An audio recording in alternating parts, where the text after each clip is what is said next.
नमस्कार, मेरा नाम है आयुषी गुप्ता। आज 15 मई 2026 को आम जनता को महंगाई का बड़ा झटका लगा है। जी हाँ, पेट्रोल डीजल के दाम बढ़े हैं। अब आम जनता की जेब पर इसका असर पड़ा है और लोग ये जानने के लिए काफ़ी ज़्यादा उत्सुक है कि आखिर ये महंगाई कहाँ तक जाएगी। क्या आने वाले दिनों में और भी महंगाई बढ़ेगी? क्या कुछ महंगा होगा? इस पर हम विचार आज करेंगे, बातचीत करेंगे। हमारे साथ हैं रवि आर.के. कुमार, इकोनॉमिस्ट। बहुत बहुत आपका स्वागत है। Thank you. रवि जी, क्योंकि आप देखिए पिछले दिनों हमने देखा जिस तरीके से प्रधानमंत्री ने अपील की कि आप ईंधन का जितना हो सके बचाव कीजिए, वर्क फ्रॉम होम, तमाम तरीके की अपील की, लेकिन आज 15 मई को ये जो महंगाई का बड़ा झटका लगा है, क्या लगता है आपको कि आने वाले दिनों में क्या और चीजें महंगी होंगी? देखिए, स्ट्रेट ऑफ हॉर्मुज के बंद होने से हमारे भारत के ऑयल इंपोर्ट पे बहुत बड़ा असर पड़ा है। और जब ऑयल इंपोर्ट पे असर पड़ा है तो महंगाई का बढ़ना तो बड़ा ही जायज़ है। लेकिन जो हमारे माननीय प्रधानमंत्री नरेंद्र मोदी जी ने अपील की है कि आप वर्क फ्रॉम होम कीजिए, पब्लिक ट्रांसपोर्ट का इस्तेमाल कीजिए, आप गोल्ड ज्वेलरी मत खरीदिए, विदेश मत जाइए। अगर हम ऐसा करते हैं तो हमारे देश की इकोनॉमी की हालत और भी ज़्यादा ख़राब हो जाएगी। हमें इसका सब्स्टिट्यूट ढूंढना है कि अगर हम और इकोनॉमी को बरकरार रखना, ना कि इकोनॉमी स्टॉप करना है। देखिए, अगर हम ऑयल और गैस अगर बेचते हैं, एक आम नागरिक तक हम पहुंचाते हैं, तो इसका सीधा असर ये होता है कि सरकार के पॉकेट में बहुत बड़ा रकम सरकार के पॉकेट में एज ए टैक्स और डायरेक्ट और इनडायरेक्ट टैक्स के रूप में जाता है। लेकिन अगर हम इसे रोक देंगे तो बहुत बड़ा इकोनॉमी में बहुत बड़ा एक इम्बैलेंस आ जाएगा। उतार चढ़ाव देखने को मिलेगा, बिल्कुल राइट, बिल्कुल। हाँ। और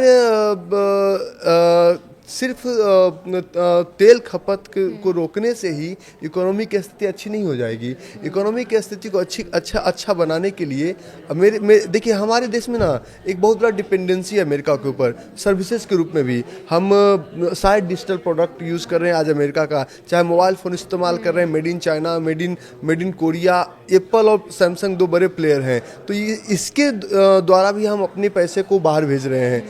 पर्पस ये है कि हम पैसे को बाहर ना भेजें, लेकिन कितने जगह रोक पाएंगे? अगर हम ऑनलाइन भी प्रोडक्ट को लाते हैं तो जितने भी कंप्यूटर्स इस्तेमाल करेंगे, माइक्रोसॉफ्ट अमेरिका की कंपनी है, तो अमेरिका को तो पैसा जाएगा ही जाएगा, डायरेक्टली इनडायरेक्टली। आप चाइना के प्रोडक्ट को, चाइना की कंपनी को पैसा जाएगा। हम फेसबुक यूज़ करते हैं, गूगल ड्राइव यूज़ करेंगे, गूगल को पैसा जाएगा। माइक्रोसॉफ्ट का वन ड्राइव यूज़ करेंगे, चाहे हम ट्विटर यूज़ करेंगे, फेसबुक यूज़ करेंगे, व्हाट्सएप यूज़ करेंगे, कुछ भी।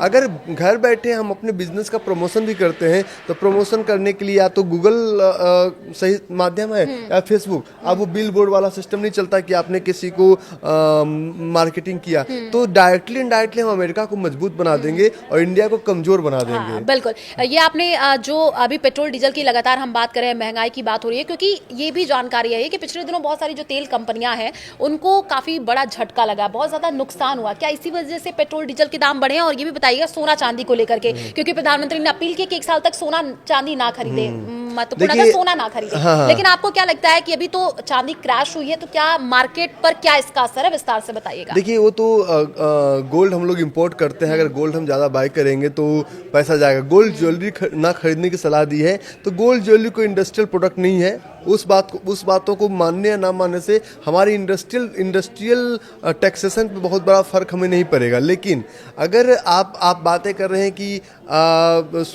चांदी खरीदा जाए या नहीं खरीदा जाए, अभी बिल्कुल नहीं खरीदा जाए। देखिए, जहाँ तक बात रही पेट्रोल कीमतों, बहुत सारी कंपनियों ने अपना लॉस बताया या प्रॉफिट बताया, सब अपनी जगह पे है। लेकिन ये कंपनियों के लॉस या प्रॉफिट की वजह से नहीं है, ये हमारे इंपोर्ट, जो हम ऑयल इंपोर्ट करते थे पर्सियन गल्फ से, वो ऑयल इंपोर्ट की वजह से है। अगर हम अमेरिका से ऑयल इंपोर्ट करेंगे, दूरी बहुत लंबा है, हमारा रूट बहुत लंबा पड़ेगा, ट्रांसपोर्टेशन कॉस्ट बहुत ज़्यादा पड़ेगा। और अगर हम ईरान से भी, हम ईरान या फिर मिडिल ईस्ट से लेने के लायक नहीं है क्योंकि वो रास्ता बंद है, तो हमें सब्स्टिट्यूट ढूंढना है कि क्या रास्ता हो सकता है। अगर घर में ही बैठेंगे और पेट्रोल डीजल का खपत अगर नहीं करेंगे तो इलेक्ट्रिसिटी चाहिए और चीज़ें भी चाहिए, तो बिना पेट्रोलियम का खपत तो कर ही रहे हैं। इकोनॉमी को रोकने से सरकार को नुकसान है, क्योंकि हमारा टैक्सेशन, हमारा सिस्टम, हमारी इकोनॉमी, एम्प्लॉय, सैलरी, बहुत कुछ इस पर डिपेंडेंट है। तो इसको बरकरार रखते हुए इसका एक सब्स्टिट्यूट निकालना चाहिए। आपसे एक सवाल रहेगा रवि जी, क्योंकि जो आम जनता जनता है, आप सोचिए हर तबके के लोग हैं देश में। अब जिस तरीके से अभी प्रधानमंत्री ने अपील की है लोगों से, और अब एक सोशल मीडिया पर भी बहुत ज़्यादा चर्चा हो रहा है कि भारतीय अर्थव्यवस्था क्या भारी चुनौतियों से गुजर रही है, आने वाले दिनों में क्या बहुत ज़्यादा महंगाई और भी ज़्यादा आगे बढ़ेगी, बहुत सारी चीज़ें और महंगी होगी, खासकर रोज़मर्रा की चीज़ें। आप देखिए दूध के दाम में बढ़ोतरी हुई, सीएनजी, अब पेट्रोल डीजल। देखिए चाहे हम बातें कुछ भी कर लें, अगर हम बात करें 2007-8 के कंपेरिजन तो देश की अर्थव्यवस्था बहुत ज़्यादा सुधरी है, लेकिन अभी अगर हम डॉलर वर्सेस रुपीस की बात करें तो 95-96 के आसपास हम लोग हैं। इसका मतलब है कि ग्लोबल वर्ल्ड में हम लोग ऑलरेडी हमारा जो हमारी इकोनॉमी $4 ट्रिलियन की है, अमेरिका की इकोनॉमी $34 ट्रिलियन, चाइना की इकोनॉमी 19 ट्रिलियन। तो भारतीय अर्थव्यवस्था पिछले दिनों के कंपेरिजन में श्रिंक हुआ है, और श्रिंक होने का सबसे बड़ा कारण मैंने जो अभी आपके साथ बताया है कि हम लोग का डिपेंडेंसी जो है ना, डायरेक्टली और इनडायरेक्टली अमेरिका के ऊपर इतना ज़्यादा है कि जैसे कि चाइना को अमेरिका इसलिए डिफीट नहीं कर पाए कि चाइना के पास सब्स्टिट्यूट था, चाइना प्रोडक्ट मैन्युफैक्चरिंग करते थे, उनके पास रशिया का सीधा रूट था ऑयल सप्लाई करने का। और अगर चाइना ने अपने आप को मैन्युफैक्चरिंग प्रोडक्शन में इतना आगे बढ़ा लिया, इंडिया का एक भी प्रोडक्ट इंटरनेशनली बहुत ज़्यादा पहचान वाला नहीं है, चाहे वो सर्विसेज या प्रोडक्ट की बात करें। जैसे कि उन्होंने गूगल, फेसबुक या सोशल मीडिया का एक सब्स्टिट्यूट निकाला, बायदू निकाला, व्हाट्सएप का सब्स्टिट्यूट बीचैट निकाला। हमारे इंडिया में हमारा सोशल मीडिया प्लेटफॉर्म भी, जहाँ से हम कम्युनिकेशन या एडवर्टाइजमेंट करते हैं, वो भी हम अमेरिका के ऊपर डिपेंडेंट है। हमारे इंडिया का made in India products globally accepted नहीं है। और डेटा तो ये बताता है 93% स्टार्टअप हमारे देश में फेल हो गए। तो अभी तो इकोनॉमी की स्थिति अच्छी नहीं चल रही है, और अगर अच्छी चल रही होती तो 95-96 का डॉलर नहीं चल रहा होता। अब इस स्टेटमेंट को बिना किसी पॉलिटिकल नजरिए के ईमानदारी पूर्वक समझा जाए, देखा जाए। और जैसे कि आपने बात भी की है, अभी बहुत अच्छे तरीके से बताया, लेकिन एक जो रोजमर्रा की चीजें हो रही है, हम बहुत ही बेसिक बात इस वजह से भी करें क्योंकि आम जनता, इससे क्या उस पर प्रभाव पड़ेगा। क्योंकि आज सुबह ही जब पेट्रोल डीजल के दाम बढ़े थे तो हमारे जो रिपोर्टर्स थे वो अलग अलग जगहों पे पहुंचे थे, लोगों के रिएक्शन आ रहे थे कि भाई 3 रुपए भी बढ़ा, लेकिन आने वाले दिनों में अब सवाल ये कि आटा, दाल, चावल जैसी भी बुनियादी चीजें महंगी होंगी, क्योंकि आप देखिए इसका जो ट्रांसपोर्टेशन कॉस्ट है वो तो जाहिर सी बात है बढ़ेगा, पेट्रोल डीजल के दाम बढ़े हैं। तो इसको जरा विस्तार से समझाइए। ऑयल पे एक बहुत बड़ा इकोनॉमी टिका होता है, क्योंकि आज के डेट में ट्रांसपोर्टेशन का बहुत बड़ा रोल है। अगर एक किसान एक सब्जी उपजाता है हरियाणा या राजस्थान के किसी गांव में, अगर दिल्ली तक पहुंचाना है तो अगर 3 रुपये भी बढ़ा तो 3 रुपये बहुत बड़ा रकम प्ले करता है। और वो 3 रुपये नहीं है, वो जैसे कि गांव में सिंचाई अभी भी डीजल से होता है, जहाँ डीजल डालते हैं और उससे सिंचाई होता है, तो वहाँ भी हमारा कॉस्टिंग बढ़ेगा। और हर चीज़ के प्रोडक्शन में हमें एनर्जी चाहिए ही चाहिए। तो आटा हो सकता है आने वाले समय बिजली भी महंगी हो जाए, क्योंकि बिजली में भी तो हमें पेट्रोलियम प्रोडक्ट चाहिए। घरेलू गैस ऑलरेडी महंगा हो चुका है, कमर्शियल गैस ऑलरेडी महंगा हो चुका है। तो अगर जल्दी ही इसका कोई निवारण ना किया गया तो हालत बद से बदतर हो सकती है। अच्छा, क्योंकि अब हम देख सकते हैं सब कुछ खाड़ी की जो लड़ाई हम कह सकते हैं भारत पर इसकी यहाँ चाहती हुई नजर आ रही है, क्योंकि पूरा मामला इससे पहले हमने देखा था स्ट्रेट ऑफ हॉर्मुज पर फंसा हुआ था, जिस तरीके से ईरान, इजराइल, अमेरिका, ये लगातार युद्ध बढ़ता हुआ चला गया, लेकिन उसके बाद से सीज फायर। लेकिन अभी भी स्थिति साफ तौर पर सही होती हुई नजर नहीं आ रही है। आपको भी यही लगता है कि ये जो वैश्विक चुनौती है इसी की वजह से इसका असर भारत पर साफ तौर पर देखा जा रहा है? देखिए, पहले 2004 के बाद पूरी दुनिया ग्लोबलाइजेशन के दौर से गुजर रही है। कहीं कुछ होता है उसका असर पूरी दुनिया में पड़ता है, डॉलर पे असर पड़ता है, रुपये पे असर पड़ता है। स्ट्रेट ऑफ हॉर्मुज का जो सप्लाई है ये 33 to 38% का सप्लाई पूरी दुनिया के सप्लाई पे डिपेंडेंट था। लेकिन जब ये स्ट्रेट ऑफ हॉर्मुज, लोग कहते हैं कि ये युद्ध कल बंद हो जाएगा। हाँ। अगर मुझसे मैं अभी भी 5 दिन पहले दुबई था और परसों भी सैन फ्रांसिस्को जा रहा हूँ 17 तारीख को, तो मुझे तो अभी 1 से 1.5 साल तक ये चीज़ें नॉर्मल होते हुए नज़र नहीं आ रही है। यानी कि- 1-1.5 साल तक अभी महंगाई का असर देखने को क्योंकि मिलेगा। अगर कोई जैसे कि एक जहाज उड़ रहा है हाँ। तो बहुत अच्छा है, लेकिन जब वो लैंड करता है ना तो दोबारा उड़ान भरने में समय लग जाता है। बिल्कुल। तो अभी इसका असर अगर जल्दी ही कुछ इसका सॉल्यूशन ना निकाला जाए तो 1 से 1.5 साल तक तो इसका असर रहेगा ही रहेगा। जिस तरह से एक लेमन ब्रदर्स छोटी सी बैंक बैंकरप्ट हुई थी 2008 में, उसका असर रहा था 3 से 4 साल तक मार्केट में उसका असर रहा था। क्योंकि अब लगातार बात हो रही है कि किस तरीके से जो महंगाई बढ़ रही है इससे आम जनता लगातार परेशान होती हुई नजर आ रही है। लेकिन आपसे जानना चाहेंगे कि करेंसी जो है वो डिवैल्यूएट हो रही है, यानी कि आप डॉलर और पैसे इंडियन रुपीज इसके बारे में भी जरा क्लियर कीजिएगा। देखिए, मेरी पहली सैलरी डॉलर में आई 2008 में, 24 सितंबर 2008। उस वक्त 40 रुपीज़ का $1 हुआ करता था। अगर मैं NRI हूँ, अगर मैं इंडिया से बाहर रहता हूँ तो मेरे तो बहुत अच्छा है कि डॉलर हो गया 95-96 का। लेकिन कोई भी देश, कोई भी गांव, कोई भी राष्ट्र तभी बढ़ता है जब वहाँ बाहर का पैसा आता है। बाहर का पैसा आने का मतलब FIDI आए। हमारा करेंसी जो अगर आज के कुछ महीने पहले 82, 83, 84, 85 का चल रहा था, अभी 95, 96 का चल रहा है। मतलब अगर हम उसी रेट में बैठे हुए हैं सब कुछ में, फिर भी हम 11 से 12% अपनी चीज़ों को डिप्रिसिएट कर चुके हैं। पहले उससे आईफोन के प्राइस बढ़ जाएंगे। अगर आईफोन का प्राइस $2000 है तो अगर पहले वो हमें मिला करता था 1,50,000 में, तो अगला प्राइस उसका हो जाएगा सीधे 1,80,000 रुपये का हो जाएगा। इस तरह से हम कोई भी ऑनलाइन प्रोडक्ट लेते हैं, कंपनी का एडवर्टाइजमेंट कॉस्ट बढ़ जाएगा। हमारे सारे प्रोडक्ट्स, हम सारे प्रोडक्ट्स को ऑनलाइन ही ले रहे हैं, तो ये चीज़ें बहुत महंगी हो जाएगी।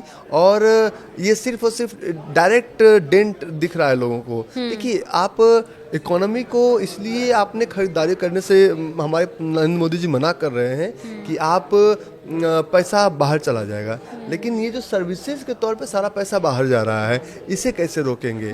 इसका कोई सॉल्यूशन अभी हमारे पास सब्स्टिट्यूट नहीं है। आप एक सब्स्टिट्यूट ऑयल का बना लेंगे, चलो दूसरे रूस और रसिया से आ जाएगा, लेकिन सर्विसेज का सब्स्टिट्यूट बाय डिफॉल्ट माने या ना माने पैसा बाहर जाएगा ही जाएगा। तो मुझे तो स्टेट ऑफ हॉर्मुज की लड़ाई अभी बंद होते हुए दिखाई दे नहीं रही है, क्योंकि ये वर्ल्ड वार वाली स्थिति नहीं है, ये इकोनॉमिक वार है, ये पैसे के लिए होता हुआ युद्ध है। तो अगर हम बात कर ले, क्योंकि महंगाई की जो मार है वो लगातार देखने को मिल रही है, और लगातार आप देखिए कि तेल की अगर हम बात कर ले, प्रधानमंत्री ने जिस तरीके से अपील की कि आप पब्लिक ट्रांसपोर्ट का यूज़ करें, है ना, वर्क फ्रॉम होम की बात उन्होंने की, सोना खरीदने के लिए अभी उन्होंने कहा कि अगर आप ना खरीदे 1 साल तक तो वो ज़्यादा बेहतर होगा। तो क्या जो आम जनता है उसमें इस तरीके उनको लग रहा है कि क्या भाई इस तरीके से अभी से ही मना किया जा रहा है, विदेश यात्राओं को टाले, तो एक आम जनता में डर का माहौल भी बना हुआ, आप क्या कहना चाहेंगे? देखिए, पैनिक का माहौल तो है। हाँ। अभी जबकि अपील है, अभी कोई आदेश नहीं है, अपील और आदेश में अंतर होता है। लेकिन एक बात बताइएगा, प्रधानमंत्री ने ये अपील की है तो क्या लगता है, लोग कह रहे हैं प्रधानमंत्री ने अपील की है तो आने वाले दिनों में कुछ बड़ा संकट आने वाला है, इसको लेकर के क्लियर कीजिएगा। देखिए, संकट तो सामने दिख रहा है, लेकिन दुनिया का हर देश, भारत उसमें सबसे आगे रहा है। जब भी कोई हमारे ऊपर आर्थिक आपदा आई है तो हम उससे तेजी से उभर के भी वापस आए हैं। तो पैनिक बिल्कुल ना करें, चीज़ों को समझें, क्योंकि पैनिक करने से चीज़ें बदल नहीं जाती है। अगर हम पैनिक के माहौल में हैं तो चीज़ें हम बदलना चाहें तो चीज़ें बदल नहीं जाती है। देखिए, ये अगर चीज़ें एक बार खराब हुई है तो ठीक होने में थोड़ा समय लगेगा। जिस तरह की 2020 की बात करें, जब कोविड-19 का लॉकडाउन लगा था तो बहुत सारे जो हम बोलते हैं बहुत लोगों के अंदर पैनिक हुआ, बहुत सारे लोग इधर गए उधर गए, लेकिन धीरे धीरे चीज़ें वापस अपने जगह से बेहतर जगह पे आई। इसी तरह से स्टॉक मार्केट या फिर इकोनॉमी, ये सब वापस रिकवर करेगा, क्योंकि डेफिनेटली इंडिया कोई छोटा मोटा देश तो है नहीं। We are the largest populated country in the world और दुनिया के सबसे बड़े कंज्यूमर हैं। तो हमारे पास एक मास्टर प्लान तो होगा ही होगा, और हमारे जो सुप्रीमो लीडर हैं उस पर काम भी कर रहे होंगे। तो पैनिक करने से इस पर कोई फायदा नहीं है, लेकिन इकोनॉमी नहीं रुकना चाहिए। बिल्कुल, क्योंकि तेल की आग में धधकी भारत की महंगाई अगर हम बात कर ले तो 42 महीनों का जो रिकॉर्ड है वो टूटा है। 8.3% का ये आंकड़ा कैसे बढ़ाएगा आपका सिरदर्द? ये जरा इसके सवाल का जवाब देखिए, महंगाई का जो आंकड़ा है 8.8% का, तो महंगाई दर हमेशा रहता है, लेकिन सरदर्द यही है कि आप ग्लोबलाइजेशन पे डिपेंडेंट हैं और इंडियन प्रोडक्ट्स को अगर मेड इन इंडिया प्रोडक्ट को यूज करते हैं तो आपके ऊपर कोई फर्क नहीं पड़ेगा। और ये प्रधानमंत्री ने अपील भी की है कि मेड इन इंडिया प्रोडक्ट आप यूज करें। लेकिन made in India company global level पे सक्सेसफुल नहीं है ना। मान लीजिए अगर मेरे पास एक made in India mobile phone आता है और एक made in America made in China phone हम लोग यूज करते हैं, तो हम उस पर ज़्यादा उसके क्वालिटी पे, उसके ड्यूरेबिलिटी पे हम ज़्यादा ट्रस्ट करते हैं कंपेयर टू, क्योंकि वो उस स्टैंडर्ड को मैच नहीं कर पाता है। तो प्रधानमंत्री मोदी ने जो अपील की जनता के सामने, अपील बिल्कुल सही है, क्योंकि लोकतंत्र में जनता ही सब कुछ होते हैं और हमें बातों को समझना चाहिए कि कैसे चल सकता है, लेकिन काम करते हुए। काम अगर बंद कर देंगे, इकोनॉमी बंद हो जाएगा, टैक्सेशन बंद हो जाएगा, इनकम टैक्स, जीएसटी सब कुछ बंद हो जाएगा, सरकारी खजाना तो खाली हो जाएगा। बिल्कुल। तो उस पर ध्यान रखते हुए सरकार को कोई आदेश जारी करना चाहिए।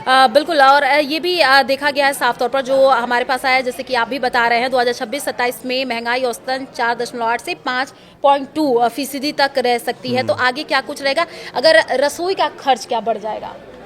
देखिए, रसोई का खर्च तो ऑलरेडी 5 से 10% बढ़ चुका है सब कुछ का, और अगर यही स्थिति रही तो हम 15 से 20% तक रसोई के खर्चे को बढ़े हुए देख सकते हैं, क्योंकि रसोई गैस का प्राइस बढ़ना ही अपने आप में एक मिडिल क्लास के घर में सबसे बड़ा खर्चा तो रसोई गैस का ही है। Exactly. रसोई गैस ही सबसे बड़ा चैलेंज है।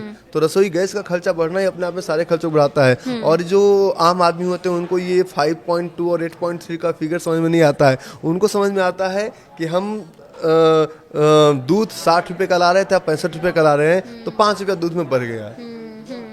क्योंकि अब अगर प्रधानमंत्री की भी बात करें, उन्होंने अपील की है, लेकिन विदेश दौरे पर भी प्रधानमंत्री हैं लगातार। आप देखिए बातचीत करते हुए अलग अलग जगहों पर जाकर, एनर्जी जिस तरीके से अभी देखिए उसको लेकर के उनका ये जो विदेश दौरा, इस पर भी अब कई तरीके के सवाल खड़े हो रहे हैं। लेकिन आपको क्या लगता है कि आने वाले दिनों में स्थिति सुधर जाएगी अलग अलग देशों में जिस तरीके से प्रधानमंत्री जा रहे हैं और बातचीत कर रहे हैं? देखिए, हमें अपने लीडरशिप पे भरोसा है। हाँ। और स्थिति 100% अच्छा, स्थिति खराब करके भी क्या कर लेंगे। हाँ। तो विप्रे की बहुत जल्दी स्थिति सुधरना तय है, लेकिन समय ज़्यादा ना लग के समय जल्दी स्थिति सुधारा जाए। और 100%, क्योंकि भारत तो बहुत सारे प्राकृतिक आपदा और बहुत सारे आपदाओं से घिरा होने के बावजूद और मदद भी करता है, मदद भी करता है। तो ये है, अब ये जो आप पूछेंगे स्थिति सुधर जाएगी, सुधर तो जरूर जाएगी, लेकिन जो देर से सुधरेगी वो जल्दी सुधर जाए तो ज़्यादा अच्छा है। बिल्कुल। जैसे कि आपने पहले भी कहा कि बातचीत में कि प्रधानमंत्री ने जिस तरीके से लोगों से अपील की है, ये खास जिम्मेदारी हमारी भी हो जाती है, आम जनता की भी हो जाती है कि जितना हो सके पब्लिक ट्रांसपोर्ट का यूज़ करें। हमने तस्वीरें भी देखा, खुद प्रधानमंत्री ने, आप सोचिए, अपने स्कॉट में 2 गाड़ियाँ रखी हैं, काफिला कम कर दिया है। तो उन्होंने एक उदाहरण भी पेश किया कि आप जितना हो सके उतना ईंधन की बचत करें, ताकि आने वाले दिनों में आपको राहत मिले। ये लोग कह रहे थे कि देखिए, अभी बयान भी जो सामने है उसमें कहा गया कि हमारे पास पर्याप्त ईंधन है, लेकिन महंगाई और ना बढ़ जाए, इस वजह से ये फैसला। देखिए, सिर्फ ईंधन को बचाने से मैं अपना व्यू रख रहा हूँ, सिर्फ ईंधन को बचाने से या वर्क फ्रॉम होम करने से या गाड़ियों को कम करने से सब कुछ नहीं होगा। पेट्रोलियम इलेक्ट्रिसिटी कैसे क्रिएट करेंगे, इसके लिए भी हमें ईंधन चाहिए। घर में खाना कैसे बनाएंगे, इसके लिए भी हमें सिर्फ गाड़ियों को देखिए, इसको राजनीतिक मुद्दा ना बनाया जाए, इसका सॉल्यूशन निकालना बड़ा जरूरी है। वही सॉल्यूशन कैसे निकलेगा? हर साल दिल्ली में एक पेंडेमिक आता है, अक्टूबर के महीने से लेके फरवरी के महीने तक, और वो पेंडेमिक होता है पॉल्यूशन का। AQI लेवल 400 के पार पहुंच जाता है और गाड़ियां बंद कर देते हैं। और वापस फरवरी के बाद जब गर्मी का मौसम शुरू होता है, हवा चलता है, वापस सब कुछ नॉर्मल हो जाता है। तो ये कोई सॉल्यूशन नहीं है बंद करना, सॉल्यूशन है कि इसका सॉल्यूशन निकालना।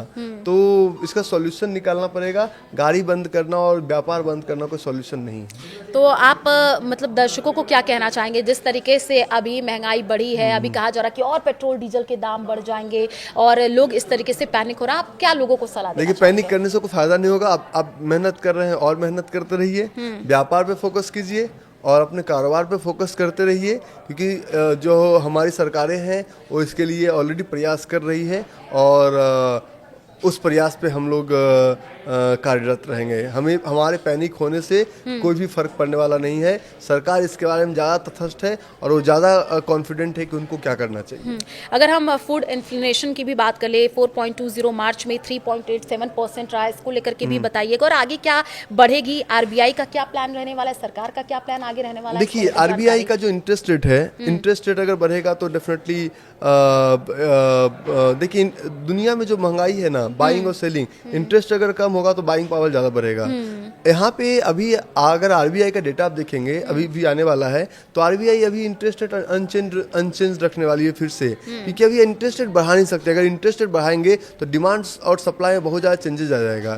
तो अभी नहीं, इंटरेस्ट रेट फेड के अकॉर्डिंग इंटरेस्ट रेट ऑलरेडी पहले भी कम था, और अभी फिर से इंटरेस्ट रेट लोग कम रखेंगे, क्योंकि इंटरेस्ट रेट कम रखेंगे तभी हमारी इकोनॉमी। अभी सोचिए 7% पे आपको होम लोन मिल जा रहा है। अभी कुछ दिन पहले अगर लास्ट ईयर की बात करें तो 9% पे होम लोन मिलता था। तो इंटरेस्ट रेट कम इसीलिए किया जाए कि स्पेंडिंग पावर बढ़े।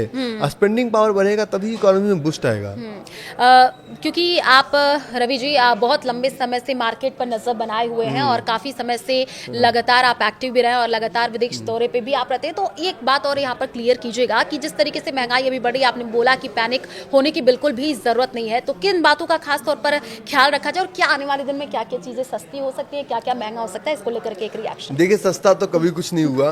अगर ये कोई बोलते हैं कि ये चीजें सस्ती हो गई ये रेट चेंज होने से, सस्ता तो कुछ नहीं, महंगा ही होगा। लेकिन अगर अभी लगभग सब कुछ महंगा होगा, हमारा तेल महंगा होगा, खाने पीने के का सामान, रसोई गैस, पेट्रोलियम, हमारे सारे ईंधन, हमारा दूध, सब्जी, सब कुछ महंगा होगा।